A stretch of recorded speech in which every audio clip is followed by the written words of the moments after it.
Seja bem-vindo a mais uma celebração online da Igreja Batista de Brookfield. Está sendo um prazer para nós poder estar junto com você online, ao mesmo tempo que gostaríamos de poder estar juntos fisicamente. Mas Deus conhece as coisas, nós ainda estamos debaixo de quarentena, debaixo de isolamento por causa do coronavírus, mas isso não nos impede de ter um bom tempo na presença do nosso Deus. Durante essas próximas semanas, na realidade, hoje e esse próximo domingo, que é o domingo de Páscoa, nós vamos trabalhar nessa série chamada Um Homem Chamado Jesus. E para essa série nós vamos rodar pelo Evangelho de João, que é um material fascinante. Na realidade, para mim, João se torna de uma forma assim tão diferente de todas as outras coisas. É o quarto dos Evangelhos, em Mateus, Marcos, Lucas. João é o quarto escrito a respeito da vida de Jesus, mas tem uma particularidade no pensamento de João.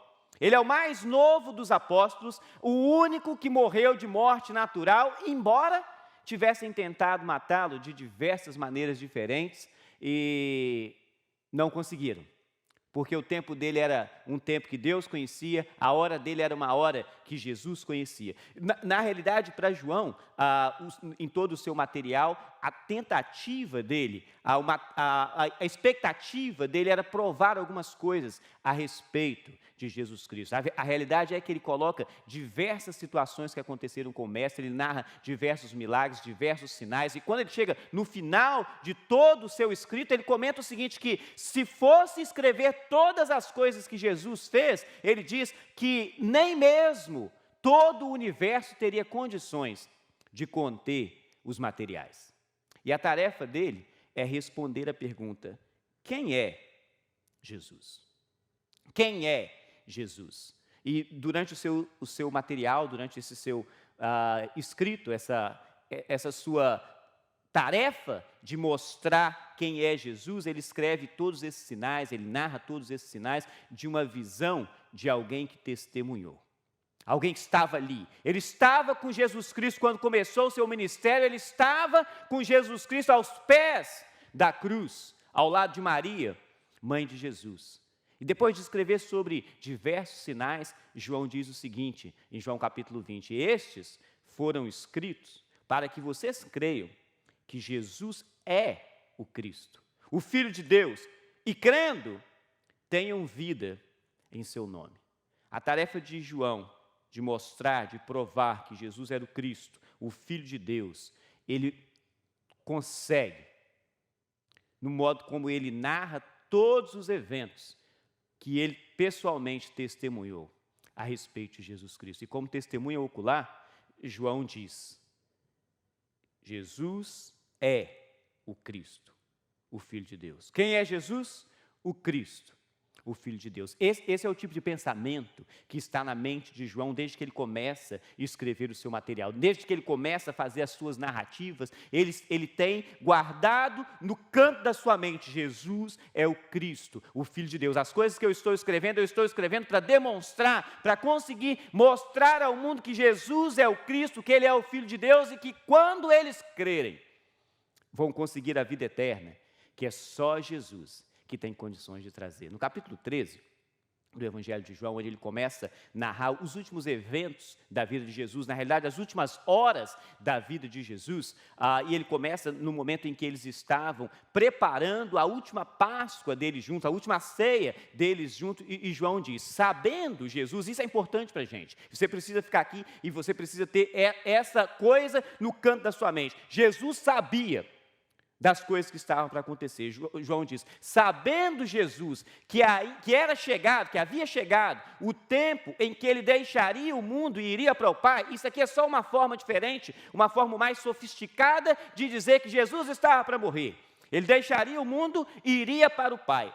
Tendo amado os seus que estavam no mundo, amou-os até o fim. Isso é importante, isso é interessante, na realidade é bonito a gente poder entender, perceber que não só Jesus os amou, e ele fala dos discípulos e de todas as pessoas que estavam à sua volta, mas ele diz, amou-os até o fim.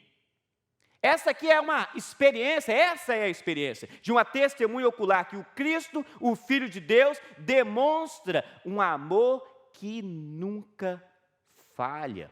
É um amor que vai até o fim, é um amor que não para na metade do caminho quando você não está bem, é um amor que não para na metade do caminho quando você não consegue ser aquilo que Ele esperava que você fosse, é um amor que não para dependendo daquilo que você faz, é um amor que nunca falha, um amor que vai até o fim.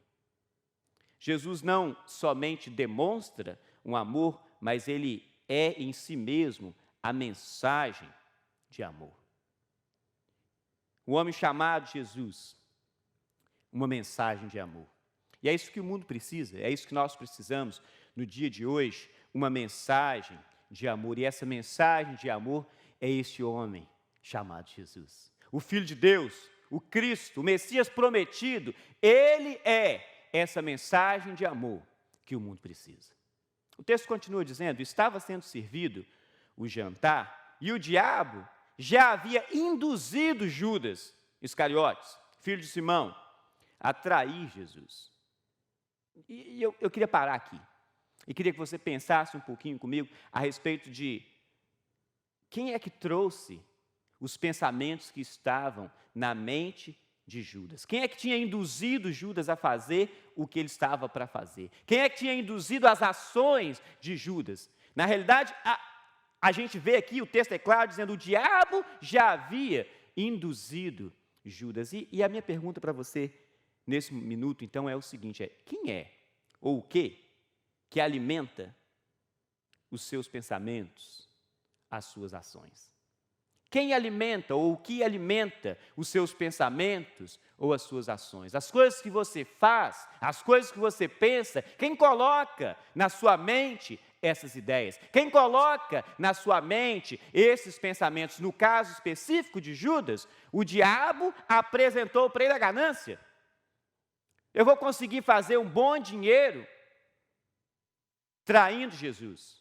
Eu vou conseguir comprar uma propriedade traindo Jesus. Eu vou conseguir fazer coisas que eu não conseguiria fazer se eu estivesse vivendo a minha vida no modo normal, mas traindo Jesus, eu vou conseguir. A ganância é o pensamento que induz Judas à traição de Jesus Cristo. A ganância é o pensamento que induz muitas pessoas na traição de Jesus Cristo, das coisas que Ele tem, a expectativa que eu e você consigamos fazer. Para Judas, isso foi a ganância. Mas em outras pessoas, o diabo se apresenta como o orgulho ou mesmo como a luxúria. E vale a pena a gente parar aqui e pensar um pouquinho, porque luxúria é uma palavra bem diferente no português e tem muitas pessoas que imaginam que luxúria tem a ver com luxo. Não, luxúria não tem nada a ver com luxo, luxúria tem a ver com erotismo, é um pensamento, é uma sensação sexual totalmente desordenada. Então, pensa duas vezes quando você visitar a casa dos seus amigos e for elogiar a luxúria. O diabo tem usado isso, o diabo tem feito isso, ganância, orgulho, luxúria e diversas outras coisas têm sido induzidas na mente dos seres humanos, conduzindo-os a trair Jesus, a agir de forma ou de formas tais que não são as formas que Jesus tem a expectativa que você haja e nem a expectativa que você mesmo tem a respeito daquilo que você gostaria de fazer. Não levante sua mão não, mas deixa eu te perguntar, o diabo tenta te induzir a trair Jesus? O diabo tenta te induzir a trair Jesus? E talvez você esteja vasculhando a sua mente, o seu coração agora, a sua vida, e buscando entender se de fato essa pergunta tem uma resposta sim ou não, mas a realidade é que a resposta não é sim ou não. A resposta para essa pergunta é como? Como? Como o diabo tenta te induzir a trair Jesus? Porque ele tenta. Ele tenta. Nesse minuto, nessa hora, ele está te tentando atrair Jesus, a fazer coisas diferentes das coisas que você sabe que seriam as coisas que Jesus estaria interessado. As coisas que você sabe que seria o melhor para você. As coisas que você sabe que seriam o melhor para a sua família. As coisas que você sabe que seria o melhor para o seu relacionamento com o seu mestre. Mas eu tenho uma boa notícia para você. E a boa notícia é a respeito de quem Jesus Cristo é. E em quem Jesus Cristo é, o homem chamado Jesus. E a mensagem que ele traz eu posso dizer para você que Jesus te ama até o fim, mesmo sabendo que você vai falhar. Mesmo sabendo que você vai cair nas armadilhas de Satanás, mesmo sabendo que você vai cair para a ganância, que você vai cair para o orgulho e que pode ser o caso que você vai cair para a luxúria. Mas Jesus te ama até o fim. Jesus te ama até o fim. João fala outra vez, Jesus sabia, isso é importante, guarda isso. Jesus sabia, de novo, ele sabe das coisas que está para acontecer. Jesus sabia que o Pai havia colocado todas as coisas debaixo do seu poder. Ele tem autoridade sobre todas as coisas. Ele consegue dominar todas as coisas. Não só isso, mas ele sabe que viera de Deus, ele é divino, e estava voltando para Deus. Jesus sabia que o Pai o havia colocado sobre todas as coisas, ele tem poder sobre todas as coisas, ele é divino, ele viera de Deus e estava voltando para Deus. Isso é importante porque os eventos que vão acontecer daqui para frente, os eventos que João vai escrever na vida de Jesus Cristo, daqui para frente, na vida desse homem chamado Jesus, são eventos que servem para você e servem para mim como exemplo, como modelo do que eu posso fazer, do que eu devo fazer neste mundo que eu vivo, da forma que eu vivo, com as pessoas que eu vivo, no lugar onde eu vivo. Jesus sabia quem ele era. E não só sabia quem ele era, mas ele sabia que ele era Deus. Jesus sabia que ele era Deus, que ele tem domínio sobre todas as coisas e de que o momento dele está chegando ao final aqui nessa terra, o momento dele com os seus discípulos está chegando ao final, ele sabe quem ele é. Então não importa o que está acontecendo à volta dele, ele sabe quem ele é. Não importa as atitudes que ele vai ter que tomar, ele sabe quem ele é. E a minha outra pergunta para você é: você sabe quem você é? Talvez você ainda está pensando nisso e eu vou dizer para você: você é amado de Deus. Jesus é Deus. Você é amado de Deus. Você é amado de Deus. Não importam quais as circunstâncias que vão estar à sua volta. Não esqueça disso. Você é amado de Deus. E agora então que essas coisas estão não só na mente de João, que está narrando, mas estão também na mente de Jesus. Ele sabe disso. Jesus, sabendo quem ele era, o texto bíblico diz para a gente, Jesus levantou-se da mesa, tirou a sua capa, colocou uma toalha em volta da cintura, e eu posso imaginar os discípulos em volta dele, dizendo: ei, o que está acontecendo aqui? O que está acontecendo aqui? O que ele está fazendo? Será que eu tenho que fazer essas coisas também? Um talvez perguntar para o outro: João, Pedro, o que está acontecendo? Alguém falou alguma coisa? Ele demonstrou alguma coisa? Mas não, eles estão ali confusos. E depois disso, diz o texto, depois disso, derramou água numa bacia e começou a lavar os pés dos seus discípulos, enxugando-os com a toalha que estava em sua cintura. Isso é trabalho de escravo. E se os discípulos estavam confusos quando Jesus começa a tirar sua capa e as suas coisas, agora eles estão mais confusos ainda, porque esse era um trabalho de escravo. Nenhum deles estava disposto a fazer ter essa mesma atitude, a fazer essa mesma coisa, lavar os pés. Não só era um trabalho de escravo, mas na cultura judaica, no primeiro século, no lugar onde eles viviam, isso não só era um trabalho de escravo, mas como era o trabalho do escravo mais baixo da casa. Tinha aquele que ia ajudar o hóspede, mas tinha aquele que vai tirar as sandálias, aquele que vai limpar o pé, preparar o pé daquela pessoa para que ele possa estar dentro de casa. E Jesus é quem faz isso entre eles. Jesus fez-se um servo, mas ele sabia quem ele era. Jesus fez-se um servo, mas ele sabia quem ele era. O trabalho que ele está fazendo é um trabalho de escravo, mas ele sabe que ele é Deus. O trabalho que ele está fazendo pode parecer baixo, mas ele sabe que ele é Deus. O trabalho que ele está fazendo pode ser que quem estivesse à sua volta não iria conseguir identificá-lo como sendo o Messias, o Cristo, o Filho de Deus, mas ele sabe que ele é Deus. Você precisa saber que você é amado de Deus, que você está protegido nas mãos de Deus, não importam as circunstâncias. O homem chamado Jesus traz essa garantia para você de que ele te ama, que ele está do seu lado. Você é amado de Deus. Você é amado de Deus. Não esqueça disso.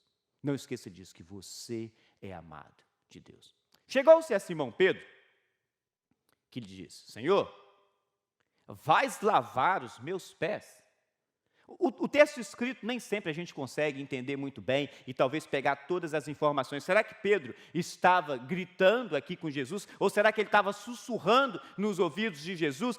A gente vai entender, e o texto vai mostrar isso para a gente daqui a pouco, que na realidade o que Pedro está fazendo aqui com essa pergunta é demonstrando que ele tem alguns problemas, que ele tem algumas dificuldades. A realidade é que Pedro mostra o orgulho que ele tem, e ele não faria o mesmo. A pergunta dele na realidade é o seguinte: Senhor, você está brincando? Você está brincando comigo? O Senhor vai fazer isso? Não, você não vai fazer isso. O Senhor não pode fazer isso. O Senhor é o Cristo, é o Filho do Deus vivo. São perguntas, são respostas que eles já tinham entendido e respondido para Jesus Cristo. Não, o Senhor está muito mais alto que isso. O Senhor não vai fazer isso. Está brincando? Está brincando? Não, você não pode fazer esse tipo de coisa. Jesus disse para ele: você não compreendeu ainda. Você não compreende agora o que eu estou fazendo a você. Mais tarde, porém, entenderá, e os discípulos com certeza estavam dizendo: pode ser mesmo, mais tarde, quem sabe, a gente vai entender, porque agora não dá para entender. Nesse minuto eu realmente não estou compreendendo, e o texto continua dizendo para a gente: disse Pedro, não, nunca lavarás os meus pés. E Jesus respondeu: se eu não os lavar, você não terá parte comigo. A conversa agora vai mudar. Eles vão entender isso de forma diferente e o que Pedro diz para Jesus é: não, se o caso é desse jeito, então faz o seguinte, lava tudo mesmo, porque eu quero ter essa parte contigo. Jesus fala com ele: não, Pedro, você não precisa tomar todo um banho completo, você já está limpo, só mesmo não precisa os pés. E o texto diz para a gente que ele fala isso porque ele estava pensando em Judas, que iria traí-lo em poucos minutos. Pedro não entendeu, mas o que Jesus estava querendo fazer era trazer para eles uma lição. Não só para ele, mas para todos os discípulos. Ele queria trazer uma lição, mas eles não estavam entendendo. Jesus já se apresenta como amor, como uma mensagem de amor, mas ele ainda tem uma lição extra para eles. E eu vou falar dessa lição. Quando terminou de lavar-lhes os pés, diz o texto, Jesus tornou a vestir a sua capa e voltou ao seu lugar. Então lhes perguntou: vocês entenderam o que fiz a vocês? E talvez naquela sala tinha um enorme ponto de interrogação e eles mesmos estavam pensando: não sei não faço ideia, não tenho certeza se eu entendi isso não. E se Jesus tinha sido a mensagem de amor, Jesus agora é para eles uma mensagem de humildade. O homem chamado Jesus, uma mensagem de humildade. Jesus fecha a lição para aquele momento e dizendo o seguinte: vocês me chamam mestre e Senhor. Deixa eu te perguntar, como é que você chama Jesus Cristo? Você chama de mestre? Como que você ora? Como que você fala com o Pai? Talvez você ainda não tenha um relacionamento com Jesus Cristo. Se você me diz: eu não falo nada, eu nem creio nele. Talvez você precisa realmente fazer uma investigação maior no Evangelho de João, que você vai descobrir que ele é o Cristo, que ele é o Messias, que ele é o prometido. Mas como que você chama Jesus mestre, Senhor? E ele diz em relação àqueles discípulos, aqueles rapazes que estavam com ele, porque eles o chamavam mestre e Senhor. Ele fala: e com razão, pois eu sou. De fato, ele é mestre e Senhor. Ele é mestre e Senhor da minha vida. Ele é mestre e Senhor e precisa ser mestre e Senhor também da sua vida. E o texto continua dizendo: pois bem, se eu, sendo Senhor e mestre de vocês, lavei os seus pés, olha que coisa interessante, vocês também devem lavar os pés uns dos outros. Ele não está falando isso aqui num sentido totalmente literal, mas ele está dizendo que eu e você, nós precisamos ser apoio uns para os outros. Nós vivemos momentos em que a humanidade precisa de apoio uns dos outros. Para chegar ao conhecimento dessa verdade, como João diz, para que, crendo em Jesus, você tenha vida eterna, mas para que a sua vida seja diferente aqui também. O homem chamado Jesus é uma lição de amor e de humildade. O homem chamado Jesus, uma lição de amor e de humildade. Se você já se perdeu de mim ao longo desse tempo que nós estamos passando aqui, eu queria te trazer de volta, te chamar de volta e te dizer, se você não vai lembrar de mais nada que a gente já falou aqui, lembre disso, que o homem chamado Jesus é a lição de amor e a lição de humildade. E ele diz o seguinte, eu dei o exemplo para que vocês façam como ele fiz. Isso é o exemplo que ele está fazendo. Isso é um momento que ele está vivendo, dizendo para ele, façam isso. E a realidade é que não importa onde é que você mora, não importa o lugar onde você está, não importa se você está na América do Norte, não importa se você está na América do Sul, não importa se você está na Ásia, não importa se você está na Europa, não importa se você torce para o Flamengo, não importa se você torce para o São Paulo, para o Cruzeiro, não importa a camisa que você veste, não importa a língua que você fala, nós somos todos iguais, somos todos seres humanos. Embora eu acho que você deveria torcer para o Flamengo, tá?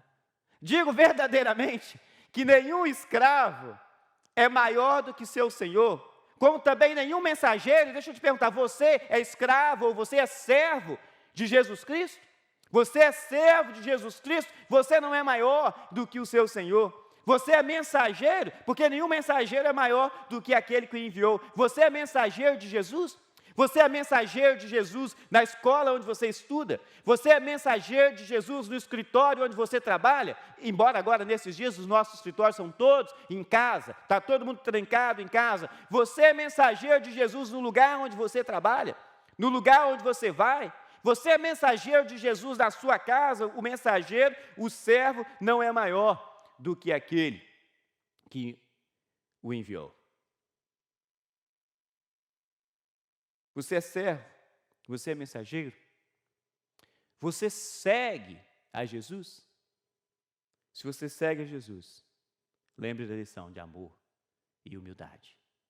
Lembre de que você precisa viver essa lição de amor e de humildade. E o texto termina dizendo, agora que vocês sabem essas coisas, em todos os momentos iniciais, Jesus sabia de um monte de coisa. Jesus sabia de um monte de coisa que estava para acontecer com ele. Jesus sabia de um monte de coisas que ele em si mesmo era. E agora ele diz para os seus discípulos, vocês sabem essas coisas. Vocês aprenderam essas coisas. A lição de amor, vocês entenderam essa lição de amor, vocês entenderam essa lição de humildade. Vocês sabem essas coisas. Vocês serão felizes se a praticarem.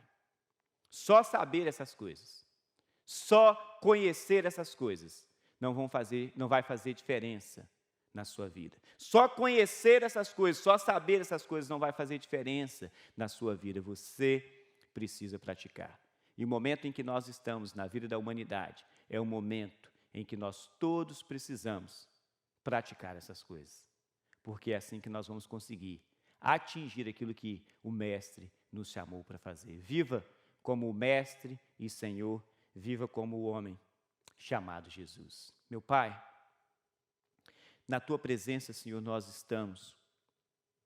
Senhor, e em momentos em que nós não temos certeza de muitas coisas, em momentos, ó Pai, que nós não conhecemos o que é a coisa chamada normal, nós estamos navegando em águas desconhecidas. Senhor, e estamos de fato vivendo uma noite muito escura. Senhor, mas que a lição que o Teu Filho amado e bendito, nosso Mestre e Senhor, o homem chamado Jesus, nos trouxe de amor, de humildade. Pai, que essa seja a mensagem e a lição que nós não só vamos viver, mas que vamos passar para frente. Pai, ajuda-nos a viver esses momentos difíceis, sabendo que nós somos amados por Ti. Mesmo nos momentos que nós fracassaremos, que nós continuamos sabendo que somos amados por Ti. Pai, nós clamamos a Ti pelas vidas das pessoas em diversos lugares neste mundo, em todos os continentes, em todos os países, povos de todo tipo de língua e em todas as nações. Proteja, Pai. Proteja, Pai, que esses momentos sejam momentos que nós consigamos viver, mostrando e demonstrando que nós servimos ao nosso Mestre e Senhor e fazemos uns para os outros aquilo que Ele nos ensinou. Pai, que nós possamos acordar amanhã e quando o dia raiar novamente, que nós consigamos lembrar e saber que o Senhor continua sendo Deus e que o homem chamado Jesus, o Cristo, o Messias, o Filho de Deus, é aquele que, quando nele cremos, nós temos vida que dura eternamente. Pai, ajuda-nos a viver com as nossas mentes fixas e certas de que nós temos depositado a nossa confiança total no nosso Mestre e Senhor, o Senhor Jesus Cristo, no nome de quem nós oramos. Amém. Semana que vem a gente continua, domingo de Páscoa, com essa série intitulada Um Homem Chamado Jesus. E na nossa segunda rodada e final, nós vamos continuar dizendo que o homem chamado Jesus tem lições para a minha e para a sua vida. Te vejo na próxima ocasião.